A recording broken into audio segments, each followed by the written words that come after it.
Welcome to LOA Today. I'm Walt Jason. With me today is life coach and LOA teacher Joel Elston. This is your daily dose of happy. We are so happy you decided to join us today. Now, this is the third time I've tried to bring a guest on who was on the podcast about a month and a half ago named Brittany Sandoval, because I want her and you, Joel, to have a conversation because you both have that background in foster families. Sure. It's also the third time that's failed. I'm thinking maybe this is not the time to bring that topic in for some reason. Maybe the universe is saying, save that one for further on down the line. Yeah, when we plan something and instead of just forcing it over and over, the third time it didn't work. So we will table that until the future. It might make more sense later on, I guess. It almost always does, actually. It does. There could be something really relevant down the road. So one thing, that I'm very clear about that I've told everyone, including, I haven't told you yet, Walt, but you're a dear friend too. So if I ever mention adopting another child, you are to drive down here and take a baseball bat and beat me upside the head. Okay? I hear you. I hear you. So I'm just saying, grateful for my kids, but after 3, that was, wow. That was enough. Yeah. Okay. Yeah. 3 is enough. If you want to know the number that's enough, it's 3. Well, 3 apparently is the actual number because our guest just arrived. She's in the green room right now. Oh, good. Let's bring Excellent. her on. Okay. So here she is. Hey, Britt. How you doing? Hey, good. How are you guys? Good. Hey. I wasn't honestly sure if you got the email, so I'm glad you got it. That's fabulous. Yeah. Sorry, I was just running a few minutes behind from my last appointment today. That's all right. No problem. We're glad to have you. So Britt, meet Joel. Joel, meet Britt. Hey, how you doing? Hi. Good. How are you? Good. Thank you. And of course, the reason I wanted you to come onto the show, Brittany, is because you and Joel share the whole foster family experience in common from different perspectives. I mean, you both have been in that system, but from different points of view. So why don't you just share with Joel what your experience is? I'm sure Joel will jump in with his, and I'll probably be sitting pretty quiet for a lot of this, but I'll jump in as needed, Yeah, definitely. So I've been a foster mom for about almost 3 years now. We've had the opportunity to have 13 wonderful kids in our home over the last few years. And then we are actually finalizing adoption for our youngest little guy who's been with us about 2 years on the 21st. So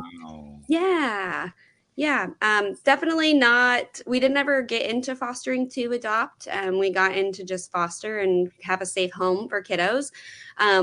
Growing up, my cousins were in foster care, but my family was really unable to help them because we were struggling ourselves, which is it's pretty common in the foster community. And so I had to watch my cousins go through the foster care system. And it was just really hard to watch some of the difficult things that they experienced in various foster homes. And so I wanted to be able to be that safe space for kids when I had the means to. And so that's kind of how it all worked out. Which is cool. And then Joel has a little bit of a different experience, although his was also, I mean, correct me if I'm wrong, Joel, but you kind of also got into it through the back door. It wasn't something that you planned. Yeah, it's a very long backstory, but the relevant part, I was doing some volunteer work for in South Carolina for a foster care to adopt system of sort of that's all they did. It was really cool. So I was doing some volunteer work, training some parents. My background's in mental health, and I'd experienced a lot of addiction and recovery in my personal life. So I had actually, part of the unfortunate consequence of my addiction, I was convicted of a felony for theft, and several years before that. So I just assumed I could never, ever adopt or foster, but I was volunteering and helping out. And so they approached me, the people, one time. They said, look, we have a young man. He's 10 years old, and he's been in 24 foster care placements in a 17-month period. Wow.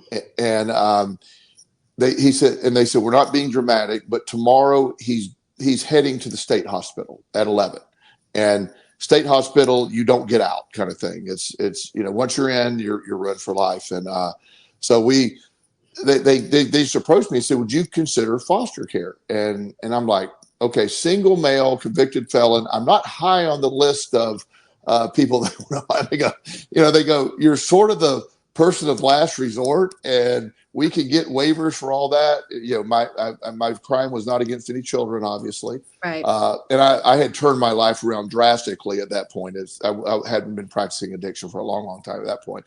So, so I agreed, and he came into my home. He was absolutely wild. He couldn't read, had been through pure hell. And so the first day, he's just going off and screaming and cussing at me. And, you know, the funny story too, in the middle of one of those, he called me a whole ass instead of an asshole.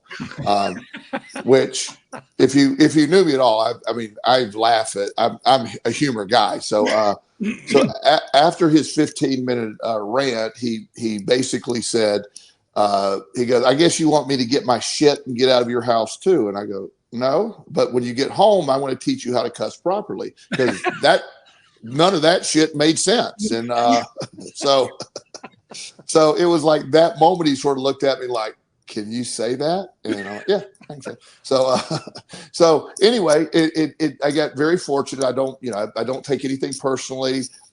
He thrived, and I eventually adopted him, and it was an amazing story. And then I went on to adopt another child, and then unfortunately, TJ, the one I was speaking about, was killed in a car wreck when he was 23.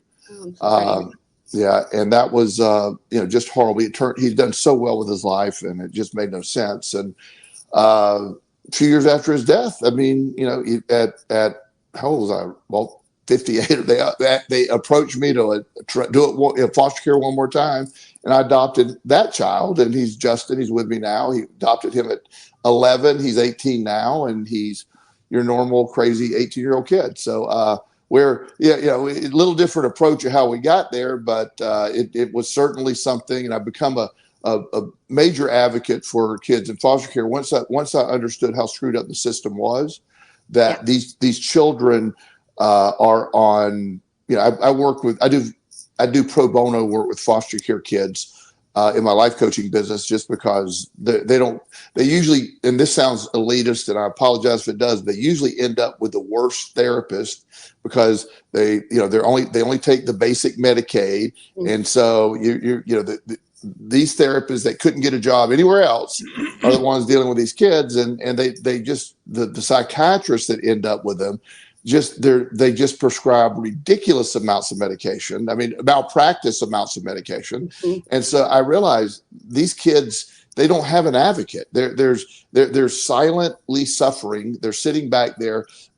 Everybody assumes they're fine. Thank God there's people like you out there, but you're not, in my experience, you're not the majority. No. And there's some people that do it because, hey, we'll get an extra $800 a kid or whatever it is they get. Some people do it because they're pedophiles, to be honest with you. There's some people that do it but there's a few people do it for the right reason. And I have recruited people to adopt 33 kids from foster care over the last, several, years. And it's one of those, it's the most underrepresented population that I'm aware of. Everybody talks about, this group or that group, but foster care kids have no voice. And if the average person knew what took place in foster care, there would be an uproar, but it's easier just to ignore it. Yeah, definitely. I think that was honestly what I say all the time. I've gotten so passionate about, social justice and just helping individuals. And it's given me an entirely different perspective on people that I even come in contact with on a daily basis. You look at homeless levels and how many high percentage of those individuals were kids who aged out of foster care who didn't have resources. I recently saw a meme, and it was like, 90% of people that have a go back to their parents phase in their life, those kids without parents or without solid foundational systems, those are the people that end up on the streets. And it's a systemic wide long-term problem that these kids they go through broken, difficult, traumatic things. They don't get the resources that they need. Oftentimes, the foster parents that are in it for the right reasons aren't getting the resources they need. So they don't stay open for very long because the system is not good to them. And then it's just this recurrent thing. And then kids are then launched into group homes or shelter settings and are still not given any of the resources to succeed. And then they age out and they end up addicted to drugs and they end up in trouble and creating doing criminal acts just to survive. And often those are then turned into criminal offenses and those kids end up in the system. And it's just this over and over and over cycle. And until you're working with that population and seeing eye level what that looks like and how little resources there are, I really feel like you're blind to a lot of the hurt and heartbreak that's happening in our country, because that is such a population and it feels every level of systemic oppression. Absolutely. And it's this idea that you're going to take a child, you're going to place them with people they don't know, and hopefully they get the good ones. But if they don't, they get passed around like my son TJ was in the multiple homes. And to be fair, he was living up to his diagnosis. He was behaving exactly like so. An average couple, to be fair, like this child is wild, and he just so the most people end up when I was a therapeutic foster parent, meaning the term, but I had a lot of support for the agency that I worked with. So it wasn't just me. My neighbors got approved as well to be able to help. And so I had like a community of support. I wasn't just a single dad with, I had a community of support, plus the agency was very supportive.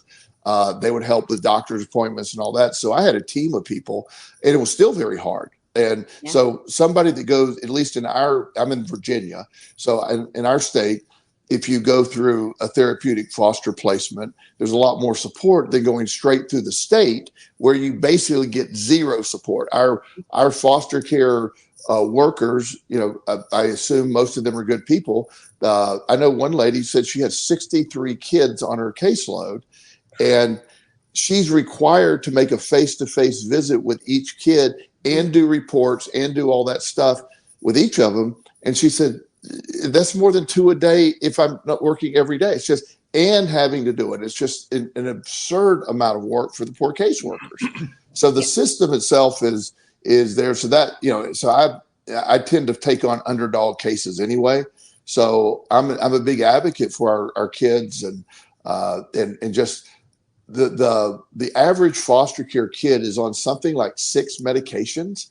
That psychotropic medications often are 10-year-olds are placed on things that aren't supposed to be for 10-year-olds. Again, you have nobody advocating for these kids, so a doctor literally can perform malpractice by doing that, and nobody says anything about that. And no parent is going to allow that to happen. A foster parent's told to shut up and just accept it, and and it's just this that you see the system and you see the effects on the kids and the outcomes for kids that age out of foster care, as you were mentioning. If you look at the numbers, they're horrific. It just is horrific. Yeah, definitely. It's so interesting, when you talk about medications and, how foster parents are a lot more likely to let those types of things happen. And I think a large part of it is foster parents' loads are just also asinine because of the lack of support. We're an enhanced foster care home, so kind of one step up from the regular foster care, but not quite full therapeutic for anybody who doesn't know the kind of levels. And even we had to fight for enhanced foster care for our current kiddo that we had. And I had to fight for 8 months to finally be able to get the support that we needed. And that was with me vocally advocating every single day that this needed to be happening and trying to push paperwork. And there's a lot of foster parents where, especially when you have multiple kids, I've had 4 placements, 4 kids at once, foster, and then I have 3 bio of my own. So I've had 7 total at once. And when you start to get to that level, which you so often see foster families get to, we only had that placement for 6 months because it got to the point where I knew I couldn't advocate well enough for all of the kids that I needed to in my care. And when you talk about caseworker loads being the same way, it's not that the system is full of really bad people. I mean, there are some not so great people, but a lot of it is these really great people that aren't getting the support that they need. And then we just see over and over these cuts to programs that are helping support foster families. And it's absolutely devastating because like I said, so many foster homes will close their doors even after 1 or 2 placements because of just the absolute immense level of difficulty with such little support. Absolutely. And there's family, I've talked to families that have closed their home, and they're worried about liability, the lack of training, lack of support, getting some very disordered children. And they're told it's not reflected in the report. It's just, there's all kinds of stuff going on. I had one of my favorite cases, and Walt and I talk about this one a lot. I had a caseworker reach out to me, and she had a young man that she said, Joel, this kid is great. He's been stuck in the system. His foster mom's a decent lady, but she has 3 other kids there. He's hell on wheels, but his mom died while he was in foster care, and he's just stuck in the system. And his therapist, and he's over medicated, and nobody will listen. And she said, I can't make anything happen. Will you work with him? So I did. And this was a brilliant little guy. He was 12 when I first saw him. And, he was very, very engaging, very smart. You could tell, little tiny guy too. His feet wouldn't touch that time, feet wouldn't touch the ground. So, and he had this just really some power or energy toward him. And so we were hitting it off, and I was just telling him about, so I have a sort of a different strategy. So I just sort of ask a lot of questions, and I'll play dumb when I need to play dumb. And so he was telling me, I said, well, tell me about what's going on. And he goes, I'm in foster care. And I go, oh, why are you? And I knew all the answers, but I said, so why are you in foster care? He said, well, my mom got in trouble, and she went to jail, and she was killed in jail. And I'm here. And I said, oh, okay. I said, I'm really sorry to hear that. That's terrible. So we kept talking, and I said, well, why do you think you're here? And he said, because I'm wild. I'm oppositionally defiant. I'm Bob. And he named like 5 diagnoses that he was living up to those diagnoses. By the way, I'm not a fan of diagnosis, but that's a whole different concept.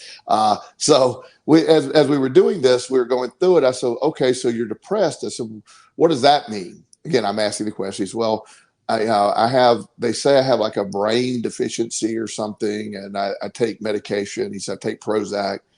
I said, does it help? And he goes, I don't think so. And so we're just talking about why he's depressed. And so he finally gets really frustrated with me. And he said, I'm depressed because my mom died and I'm in foster care. And I go, well, to be honest, that's sort of normal to be depressed in your mom. I'm sorry it happened. But I said, but the part I'm confused about is, what does Prozac have to do with your mom being dead and you're in foster care? And his little brain started clicking, and he goes, I said, so if you're depressed because of that, does Prozac make that better? And he had this awakening. So I basically convinced him. I said, look, you've been told all this stuff about you, and you're literally acting that way. I said, so you can keep acting that way, or you can change the narrative, and you're very bright.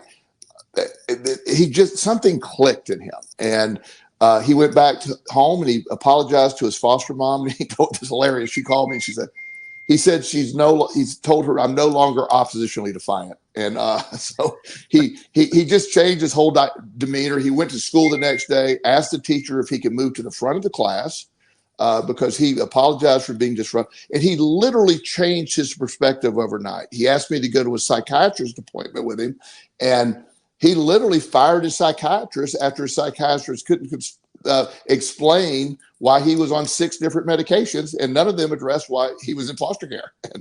So 2 years after that, he was adopted of this wonderful family. He graduated this year, and he's thriving. And all of that was that's one child.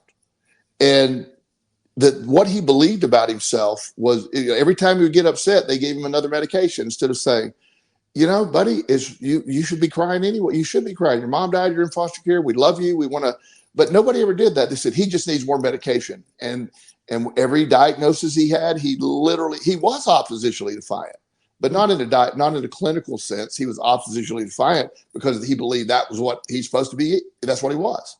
Right. And he has no diagnosis. He has a little ADHD, but he wants to learn air conditioning repair and heating repair. So his parents are sending him to school for that. So he's thriving. But that's just one kid. That's one intervention on one kid. How many kids are out there? That's the problem. And they all slip by the crack. Not everybody, caseworkers are going to find somebody who will see that kid for free because I don't take Medicaid. So you have to find that right combination. And it's just unfortunate that the system is set up that way, that it's there, but it's just not really helpful. Mm-mm. No. I mean, especially too, we know that the entire point of foster care is to help reunify families and to rehabilitate families. And honestly, it's become kind of a for-profit baby mill in some circumstances. Yes. And it's really, really sad. And it makes my heart break for these kids who are just at the mercy and expense of these difficult circumstances. And we just push them out into a world without any of the resources that they need. And it's really devastating. It really is. And it's a system that perpetuates itself. One of the things when Justin, my youngest, when I adopted him, I adopted my first two in South Carolina and moved to Virginia for a job. So and Justin was adopted up here. And one of the things that I found fascinating is when we got to the place of negotiating the stipend, where you sit there. So I'm in wonderful financial shape. I told them I didn't even really need it. But I would take it and put it back for him. You know what I mean? So that's what I was doing with it. So they were asking me these questions and I said, he's a great kid. And they go, you need to make him sound worse. And I go, but he's not. And they go, but the more you do, there's a higher tier by the more if he's on more medication or he has I go, but he's really he's not all that anyway. And I don't want to. So I ended up with the minimum stipend, which I didn't care. But the system was set up to present the child as more defective or broken than he was to get more money. That just the conflict in that. How many parents are negotiating down? I was negotiating like, look, I don't want it, but it's going to come. Just give me the minimum amount. I'll put it back for him. And we used that money to buy his first car, actually. I love that. So, yeah. So it was, it worked well. And there's still some left over that we're going to put toward whatever he needs. But the idea that we are going to monetize the more defective or the more, disordered your child is, it's a recipe for disaster. Yeah, absolutely. It absolutely is. And it's such a disservice to those children too, because the kids that do make it out of the system, even with decent foster parents, a lot of those kids are going to carry that narrative into adulthood and struggle with self-worth and self-esteem. And even if they are able to get to a successful point in life, a lot of the kids are going to have long-term mental health issues. And unless we are making sure that even as adults, those kids know how to seek their own resources and advocate for themselves, we're still setting them up for success or for failure to get out there. And if they are unable to voice that for themselves. So I think there's a really, hard balance, but such a needed balance in that where we are doing the work for our children and advocating for them, but we're also helping them to see how to do it for themselves. And that is the best gift that we can give them as they age out. I completely agree. And particularly with your point that as they need, this is traumatic child, automatically, if you've been in foster care, you've experienced a very high level of trauma. So most of them are dealing with, post-traumatic stress syndrome minimally without other things. I know my two youngest, TJ, the wild one, he was hell on wheels for 2 or 3 years. And he got his stuff out of the way, did really well, got things going. So he ended up fine. My middle son, Chris, is still struggling greatly. He's 25. He he just has it. He's chasing. He always ends up with, like 10-year older women that are very inappropriate. So he's looking for that connection. He literally, he's in Missouri right now because he met some lady online, and it's this horrible situation. I'm like, son, you've done this 5 times, and it's sad. But in my son Justin, who literally was, in fact, it concerned me because he was doing so well without any blips, and he turned 18, and we've had a few things going on, which which is expected. These are traumatic things that will carry on probably for the rest of their life. So, the idea that it's you just get them to 18 and everything's fine, it's not. Because it's all of us. I mean, I don't know anybody goes through life without having scarring and childhood stuff. And, but this was very intense to be ripped from your family. And, you have to navigate that. And we don't, the system for the most part doesn't allow for, you turn 18 and pretty much everything's shut down. Yeah. I mean, and even when you look at like statistics for kids who are even adopted out of foster care from very, very young ages. Yes. That, a lot of people will think like, oh, I adopted a kid when he was 2, or I adopted a newborn baby, and so I got them before they had too much trauma. But I think it's so important that, like, regardless of age of foster care, that separation from a biological parent at any age, and especially as a newborn, even more so, is traumatic on the brain and will be a part of that child forever. And so, I think for all foster parents and all adoptive parents, it's so important that we're making sure to help these kids be connected to who they truly are and their pasts. Because a lot of times I feel like when kids come into foster homes, especially if there are other kids in the home, there's a lot of worry about like trauma, like traumatic situations spreading to other kids, right? Or we don't talk about the traumatic situations that you were in, or that was at your old house, but we don't do that now, or we don't talk about that. And we so often kind of shut down and shun the experiences that these kids have had, and turned even their memories of their very core experiences into bad experiences. And so these kids, even if they're adopted at 2-3 years old, those kids are still just as high risk as they are older and as they age up to have those issues. And I think even those kids are so high risk that we need to be educating at a better level for foster parents and all foster parents, but also for kids, and making sure that there are resources and options out there for kids who are going through this. And I love so much that you're doing that on a daily basis, because it's such a crucial resource. Well, the kids are, and great point, by the way, the attachment disorders that come with, almost anyone that's been adopted or been through foster care is, the science, when you don't realize that, the bonding that takes place, at birth, and that without that being there, you're constantly looking to bond to something. And, culturally, you're sent to all different kind of cultures, and you have to adapt to the cultures of the family. Your culture is lost in that. One thing that I always allowed, as long as it remained appropriate, all of my kids had access to their families, and I did not limit that. If one of them got drunk and said stuff, I said, no, we're not going to do that. My oldest son, TJ, he had, when he turned 18, he decided that he wanted to go live with them for a little while. And, and I said, I certainly would, you're 18, I can't stop you, but I'll still help out. I'll still keep your insurance in place and all that, and pay for your phone. And so after about a month there, he goes, these people are crazy. Can I come home? And I go, I'm sorry. He was just, it's very upset that he had this image of what they would have been like. And so that was actually very helpful for him to go back and realize they're just a bunch of, that sounds evil, but they're people dealing with their own addiction and mental illness. And they just were pretty much hadn't moved since he understood the reason he was taken at that time. So in some ways for TJ, that was one of the biggest things he could see is I said, well, you saw their lifestyle, you lived my lifestyle. And, he said, while we're there, the electricity got cut off. He said, never living with you was our electricity. He said, I didn't even realize that could happen until I went with these people. And that's what he kept calling them, these people.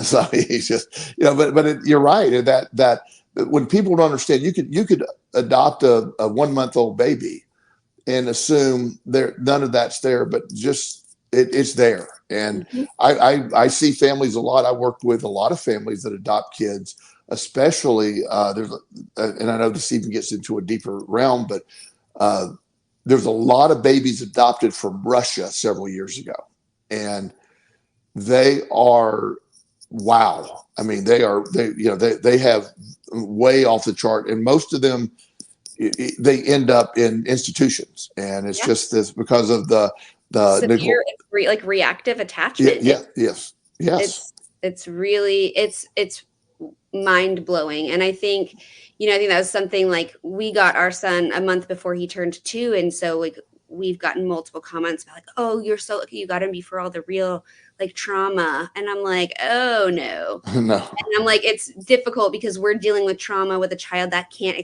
express why or understand why, and he doesn't necessarily remember why he feels that way. And I'm like, it's a different level of communication and understanding. And so I think it's so important that any child that comes out of the system or has touched the system is getting those resources, because it Absolutely. does. It permanently changes the way the brain is structured forever. And even with the best of the best help, it is a very difficult condition to treat. A reactive attachment disorder. That's definitely my middle son, and he cannot attach, and he keeps searching for somebody to attach to, and it just the same result keeps happening. It's very sad to watch. And when they're 25, you can't make them do anything. So keep offering and keep helping, but it's just it's a sad state. Now the good news is there are people out there advocating. There are people that are changing the narrative, but the system is, I have a hard time. I tell people I have a hard time going to bed knowing kids don't have homes in our country with all our wealth and all we have going on. Now, the problem is they say, well, what could be the solution? That's the big question, because it's even if we were unlimited resources, obviously the help we're talking about, it's still, there's no good answer, even with but without the resources, it's far worse. But there's just not a lot of caring people out there that can really understand, be willing to put up with, just the verbal abuse and the stuff that's going to come when you're dealing with these kids a lot of times. And people who aren't emotionally healed themselves are not going to be able to handle this. I have when I was volunteering before I adopted, we had a couple. I would do the orientation and ask questions and stuff like that. So, and figure out. And then I would just give my opinion, yes or no or whatever, and they would go review it. And so this couple came in, and I asked the reason why they were considering foster to adopt, and they said, "Yeah, we've been having some trouble in our marriage, and I think that would be a really good way to help us bond." Oh dear. And I said, no, it'll be a very good way to speed up your divorce. So why don't I'll tell you ahead of time, you're not going to get approved just because you said that. But I said, I really suggest you do a lot of deep work if you ever want to reapproach this on the other side of the work you did. But the strongest marriages in the world are almost pulled apart by these events. Mm-hmm. In some ways, and it's always optimal to have two healthy parents, obviously, whenever possible. But in my particular case with my kids, only having one parent, actually a strong parent, it actually was beneficial because we didn't have the splitting, and it was just, it really sort of worked out well. And, I was getting them at 10 or 11. So I'm not saying a mom mind wouldn't have been great in that equation, right. But I am saying for us, it was sort of like, I didn't have to deal with a lot of stuff what a lot of married couples are going through. Well, he said this and I said this, and the kids are split. There's nobody to split in my house. So it was a lot easier to be, I'm very consistent. I'm very, that's what works, consistency and safety. And it's easier for me to be consistent if I'm the only person having to be consistent. Yeah. Definitely. It was interesting. So when we started fostering, my husband is actually in the military, and he's deployed about 70% of the time the first 2 years that we were fostering. And it was, everybody was like, oh, how do you do it by yourself? How do you do it by yourself? But honestly, in a way, like, doing it by yourself is easier. There's only I one agree. person for them to go to. You're only counting on yourself. Like, what's going to get done is what's going to get done. And there were definitely some pros. I think, now for us specifically with my son, my foster son, well, he's not going to be my foster son for much longer, so I'm not going to say that anymore. But my son has had really difficult with attachment, and it was a big time. And honestly, when my husband came home, and he's been home now consistently for like 8 months, it was interesting just how much like a male presence made a difference as well too. And so I think that also probably plays a part when you're taking, these older boys, especially, to have a strong, stable, consistent male figure to model for them is truly huge and monumental. And I think it's amazing to see people who are doing the single foster parent thing. And I think it teaches kids too a healthy level of independence.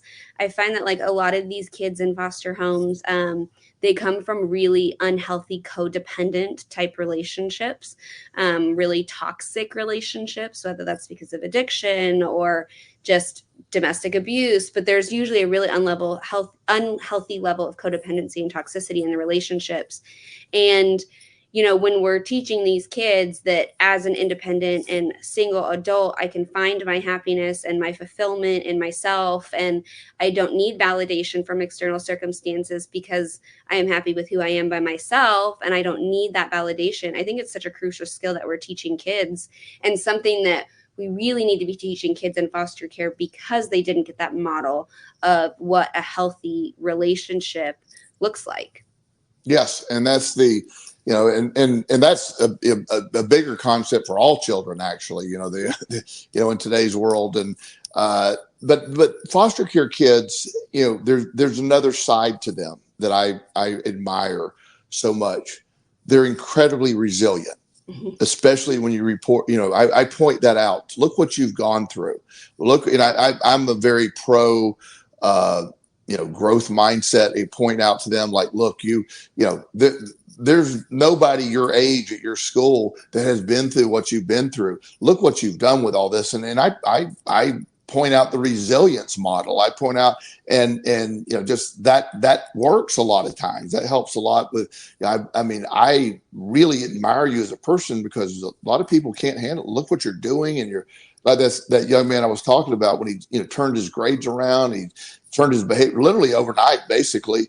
I mean, that's a mark of he made more of a change in life than I've ever seen. I've worked in this industry in the field forever, and I've never seen anybody change as quickly as that. He just made up his mind, I'm not doing this. And he just literally willed his way to become this incredible young man. And he bought into the concept that the narrative that was written about him was wrong, and he got to choose his own narrative, and he created this incredible, almost superhero-like narrative, and he's just thriving.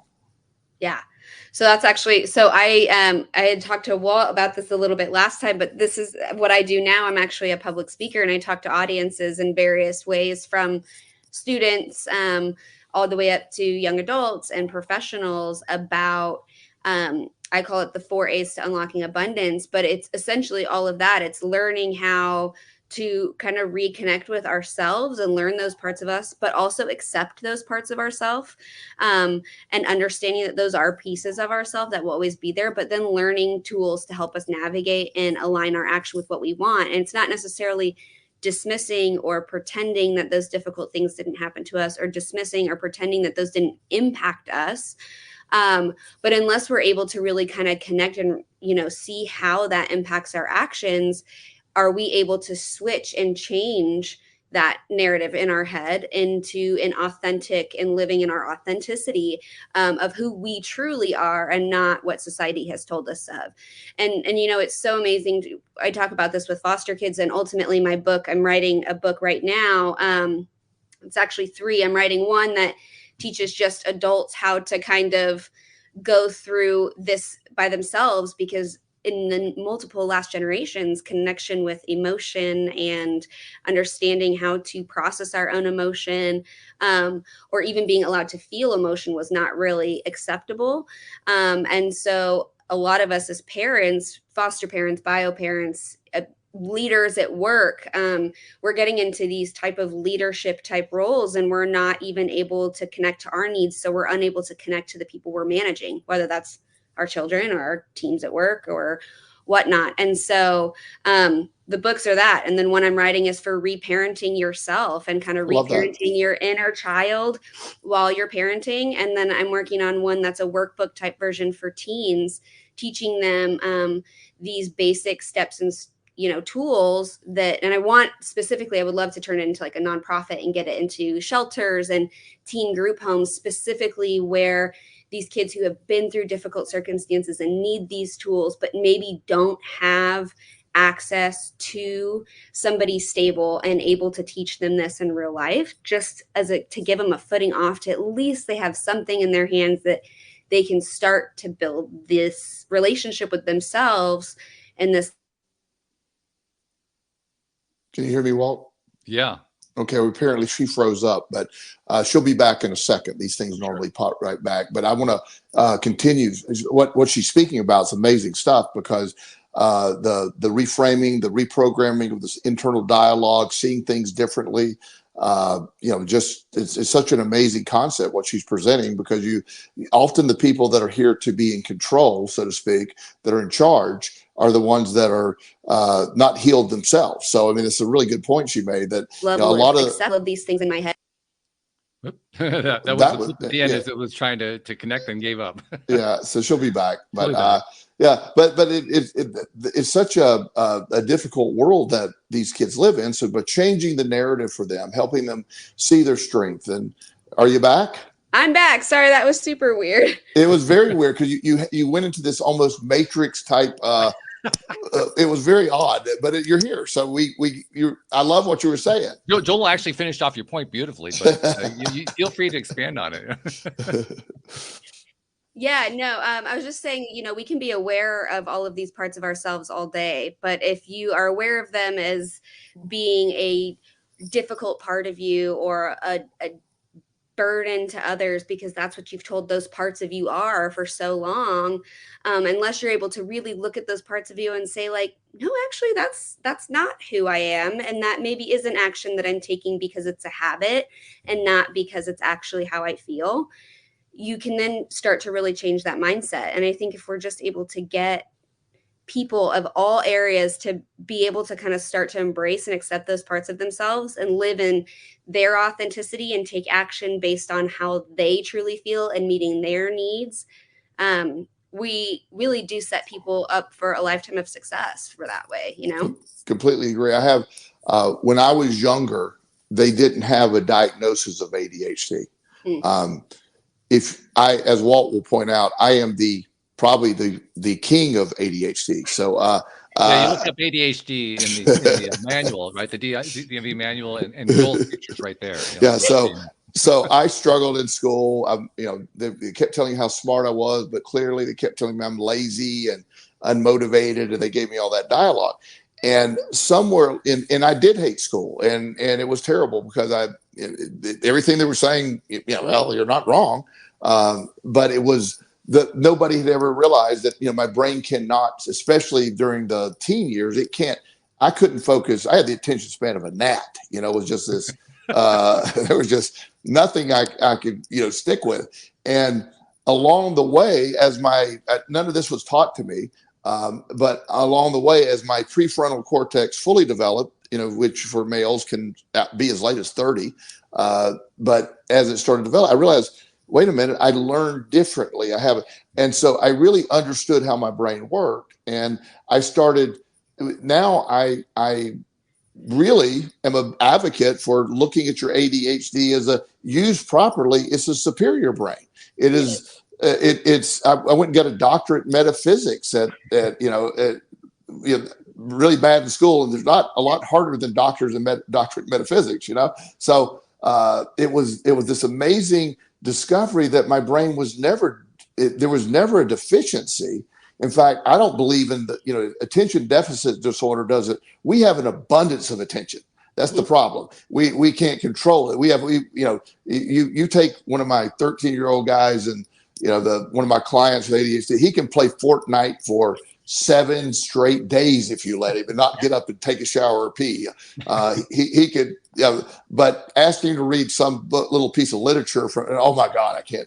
So it's learning to use the power of the hyper focus to your advantage, and also realizing I'm going to have to manage this. Like I listen to a lot of Audible books, a lot, and I discovered what Audible allows you to do is you can increase the speed of how they play it back. So this works great for ADHD people in general. So I listen to it at twice the speed. And I absorb it so much better because I've heard that actually by multiple people with ADHD. I have ADHD and I can't do audiobooks. I get too distracted in my brain on other things that I can physically see. But I've heard that listening to it faster does help. Yeah, and there's I'll listen to I'll listen to it double speed, and I retain so much. And it's just and a lot of my clients, one of the things I do with my ADHD clients who generally aren't foster care kids because we're dealing with other things with them, but I'm very much I go into IEPs all the time with like, look, we need this kid's way of learning is this, and this. We're going to implement this. We're going to do that, and really just focusing on their style of learning. And it all applies the same way. But so much of this, the resilient side of these kids in foster care, their survival instincts, when they're allowed to say, in my opinion, look how strong you are. I sell them on their strength, how street smart you are, and how my son TJ, and when I got him when he was in 5th grade, and when I say he couldn't read, I am not kidding. He could not read. And we found it turns out to be a very good friend to this day. His 5th grade teacher, her name is Joanna Setzler, and she instantly took a liking to TJ. And she sat down every day after school, and he spent an hour with him every day practicing reading. I would take him over to her house on weekends. She would play games with him, practice reading. They became approved as well to be able to keep him. So it was like almost having another mom or a grandmother or something there, and they went through it. Within 6 months, this is unheard of. Doctors told me this wasn't possible. TJ could not read at any level. And in 6 months, he was reading at a 7th grade level. Wow. Yeah. So most 6th graders can't read at a 5th grade level. So statistically, so he's reading at a 7th grade level. So the narrative that he had that somehow he's stupid or broken, once he understood that's not a clear narrative, he was able to rewrite that internal dialogue that supported that, and he became a different person. Yeah, and there's something I want to interject here because you've touched on one of my favorite topics, to be perfectly honest. The ability of children to learn a whole lot better than what the educational system believes they can do. And there's a lot of evidence about that. We could do an entire show on that. We actually have done an entire show on that. Now that I think about it. But along with that, I'm thinking about one of my childhood friends growing up. He was my best friend for a number of years, and he was adopted.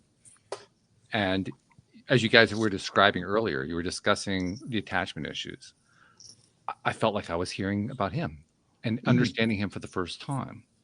I mean, this is the last time I saw him was probably 50 years ago, something like that, 49, 50 years ago. But for the first time in my life, I actually have an understanding of him I didn't have before because of this discussion. So, I mean, very naturally, you guys earlier on, you were asking the question, is there anything that can be done about this? The whole thing's broken. You were laying out the case beautifully. I realized one of the first things that can be done, you don't even have to necessarily be somebody who's going to be an adopter. One of the first things you can do is to understand.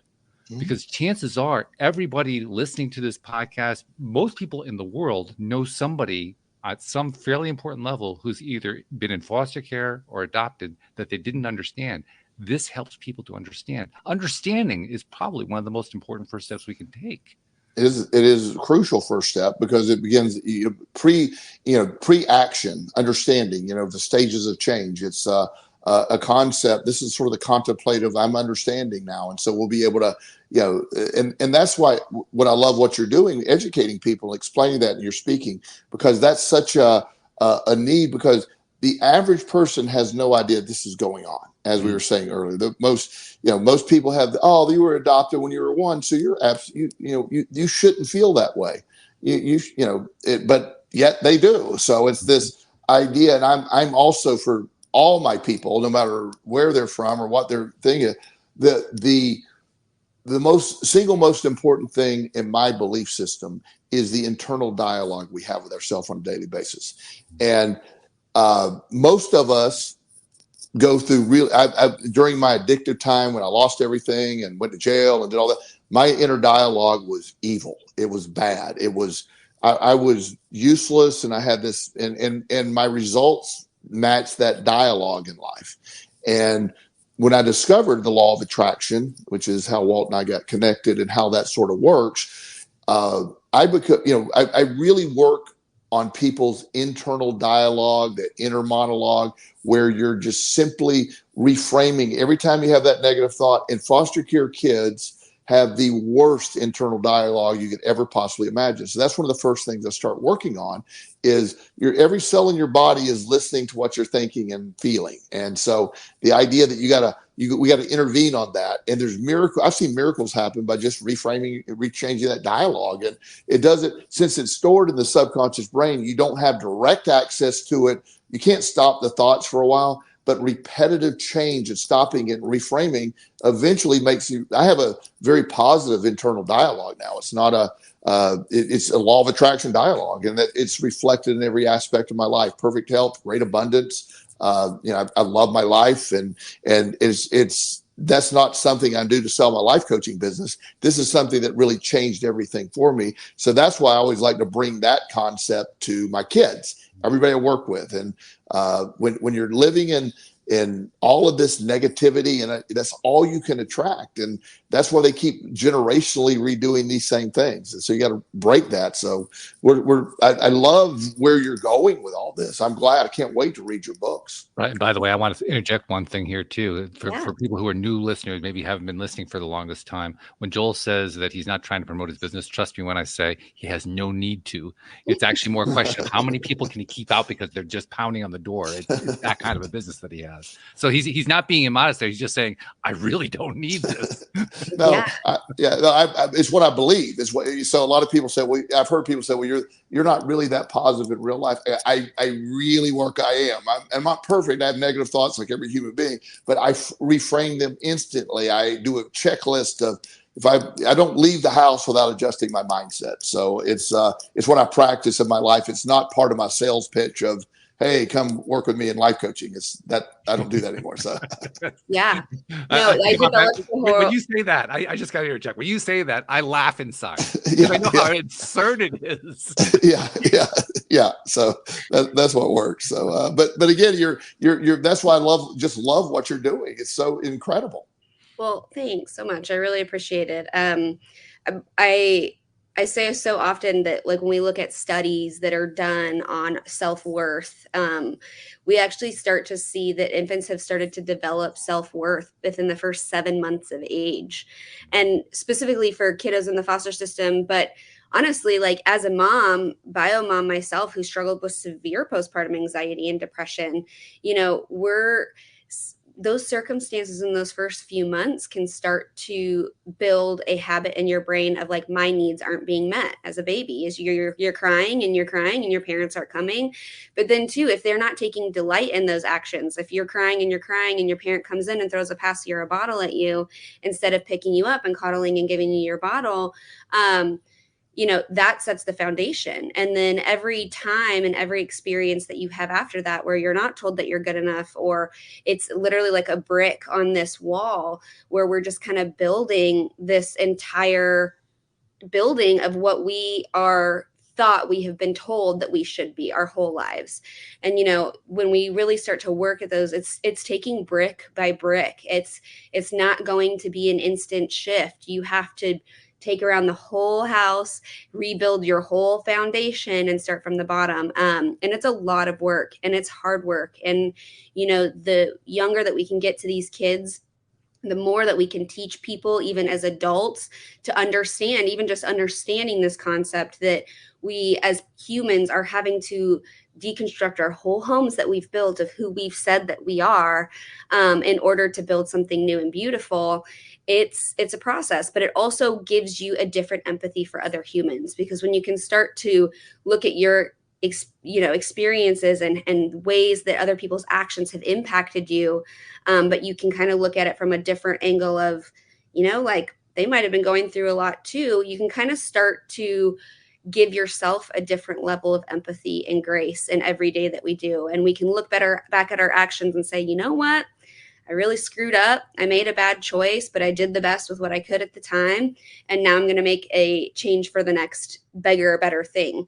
But unless we have an idea of how to do that, or we're taught how to do that, or you flounder your way through 10 years of living miserably as you figure it out on your own, it's hard. And if we can, that's what I'm trying to do with my books. And in there, I teach my storm tool, which is kind of my tool step by step to like take a difficult situation, and we break down each reactive emotion that is coming from that. And if we were to act on each of those emotions, how would that impact, the community below? And it is just an easy way, whether you're 50 or you're 15, to look at this model and say like, okay, this is what I'm struggling with. Why do I feel each of these emotions? And then I draw like a house or a tree. If you were to act on that emotion, what would happen in that way? And it just can start to help change those behaviors. And it's such an imperative thing to teach people, to just break it down by like, why am I feeling this way? And if I were to act on that, why? And so I think it's just such a huge tool. And I think you're doing that so much in your coaching and, teaching kids to reconnect with who they really are, not who they've been told that they are. And it's such an amazing gift to give so many people. And honestly, I think it's a gift that so many people across the generations at this point need, because it's a tough world out there. And it's being connected to yourself is really the only way, I think, to get through all of the difficult experiences of life, but still find that joy and happiness throughout it. So Perfectly said. And that's as I, my personal, I grew up in chaos, addiction, mental health. I had an evening one night where my biological father, who was a compulsive gambler, took all of our money and we got kicked out of our house. So we went to live with my abusive alcoholic grandfather. So frying pan into the fire. mm-hmm. So one night I was in the kitchen, and my grandfather usually was out of town during the week. He worked out of town and would come home the weekends. He usually was able to stay sober on the weekend. So we had a semblance of normalcy. Well, my grandfather shows up on a Tuesday night. I was 6 years old. And he comes in super drunk, demanding where his dinner is. And I'm in the kitchen with my mom, my grandmother's by the refrigerator. He shoves her up against the refrigerator, starts going off on everybody. Says, I'm going to kill you all. I want dinner on the table now. I then go to my Cub Scout meeting, and afterwards we're walking down the street with my mom packed a suitcase, me and my sister, she was 3, and we're waiting for one of her friends to pick us up. And I can remember being embarrassed for the first time in my life. Like, why are we walking with a suitcase with no car? People are looking at, and I just felt so bizarre. And the next morning I ended up going to school, and I had to learn multiplication or whatever I was learning at the time. So, I walk in and my brain's all over the place. I'm in a anxiety ridden state, and I'm watching the kid next to me go, I got a new puppy last night. And I go, well, I watched my grandfather beat my grandmother's ass. So, what are you doing? And so, the reason I tell the story is all of that happens, all of that's stored. And I'm not, I have dealt with all that. I've worked on all that stuff, but that 6-year-old traumatic stuff, when you see it, it's hard. I mean, it's one of the reasons I fight for the people I fight for now is there was nobody coming through that door to help me that night, but it's one of the things I feel now that, well, I might not be able to stop it all, but I can make some impact. And that's exactly what you're doing. I'm so grateful for what you're doing. Well, and I'm grateful for you, Joel. Honestly, it takes a village. Like at this point, I think the most recent statistics I've seen is almost over 40,000 kids right now in the United States foster care system. I'm in Oklahoma, and we're at almost 10,000 here, I think, alone, which is wow, insanely high for. Let me make sure I got that right. You said 40,000 nationwide and 400,000. Sorry, 400,000. Yeah. Yeah, 400,000. I mean, sorry, and 10,000 here. That was more than I could handle. Yeah, just in Oklahoma. And it's just wild when you're thinking of so many children every night that are going without that support, and these kids are then going into school systems, and a lot of times these are the kids that are bullying other kids, or and I think it's just such a, we just need to have a different level of understanding for kids and trauma, and how important a childhood really is, and how without one it really impacts your life forever. It really does. And let me ask both of you guys something. One of the themes that we address a lot here on the show, of course, we do a lot of really esoteric themes, but one of the themes that we address a lot is working on yourself to improve your own vibration, knowing that, or at least believing that, to the degree you're able to do that, you're also going to be affecting the vibration of others. This topic that we're talking about has very strong real world resonance to it in a pseudo terrifying way. And so it kind of presses the point and asks the question, does it actually make a difference in a situation like this? I mean, if I'm working on my vibration, am I really helping somebody who's going through that kind of a life? I'm just kind of curious to know what your perspectives are on that. I mean, I think definitely. I talk all the time about how the importance of living in our authenticity helps inspire others.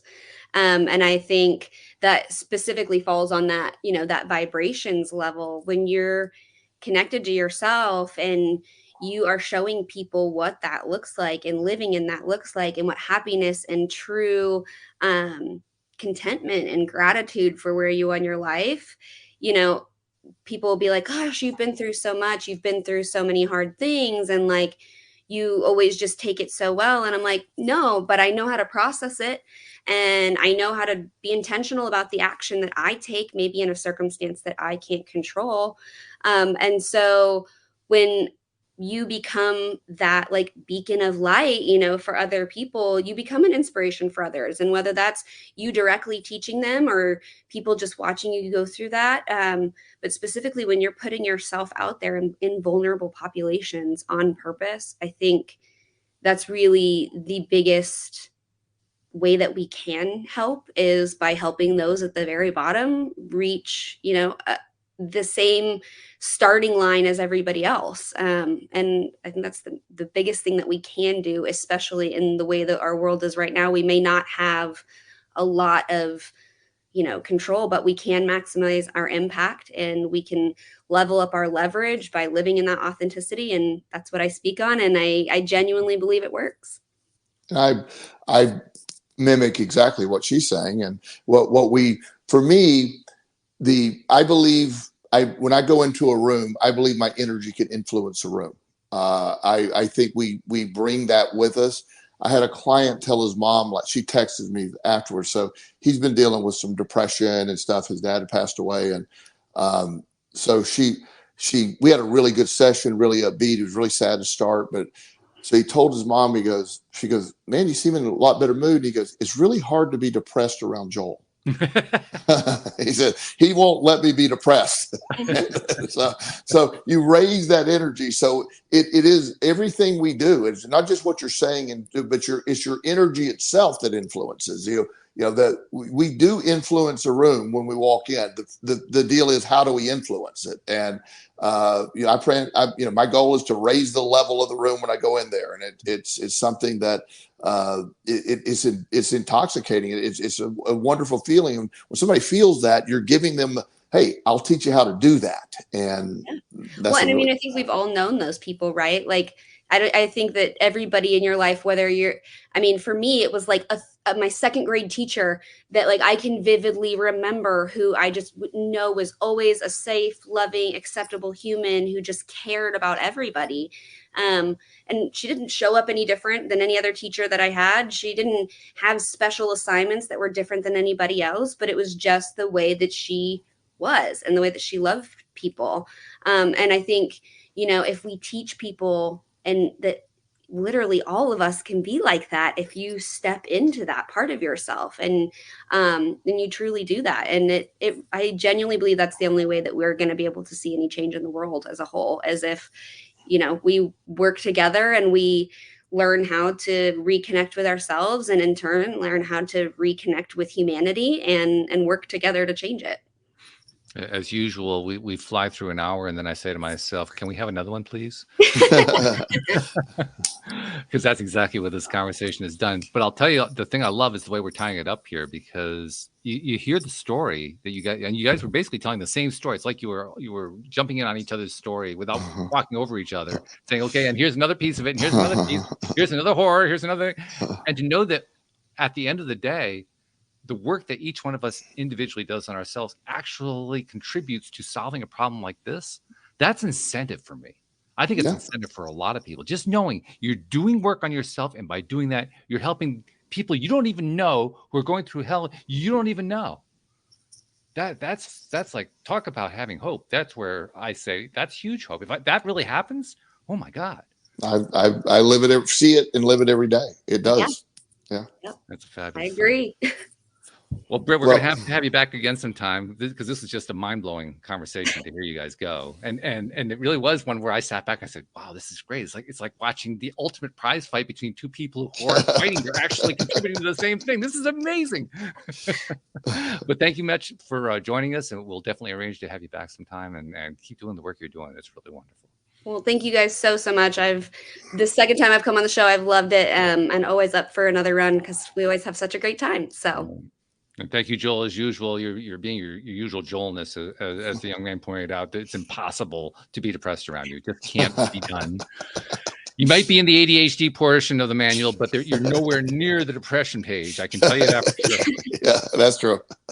So thank you. I think that's one of those ADHD superpowers, though, when you're like, and everybody's like, oh my gosh, so much energy. Like they just like grab onto it. Thank you, everybody. We'll see you all next time here on LOA Today. Goodbye, everybody.